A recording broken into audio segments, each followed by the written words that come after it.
kanina pa, no? So parang, Oo, please. hindi, isa ano, nga ba yan? O yung tight white ng solusyon. Maybe that is a little too tight. At pipilitin pa ni Joko. But he will get the foul. Him of the soap opera also. A minute and 2 remaining. It's the second quarter. Da Rosa, too tight. Pasa kay Joko for 2. Ibang pasa ni Jong Hilario. Dahil na rin, credit mo na rin. Ganda ng depensa ng Snaku eh. Very aware sila kung anong kayang gawin ni Jong Hilario sa kanila. Dinidelay siya kahit paano. Offensive foul called on Joko Diaz. Manalo for 3.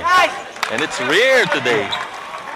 Kung konti mga tira nila sa the lead, back up to 14. Laki pa rin. Joko Diaz, mintis. Tapos si Jay Manalo, binato ang bola papunta sa gitna. Nakakuha ni Joko Diaz. Diaz double pump. Maybe too short. Nakaharang si Emil Sandoval sa kanya. Star margarine, garlic flavor. Jay Manalo, nice floater. Just what they needed para sa Snaku Green. And Joko sasagasa, back pass, Manalo, double pump. Missed.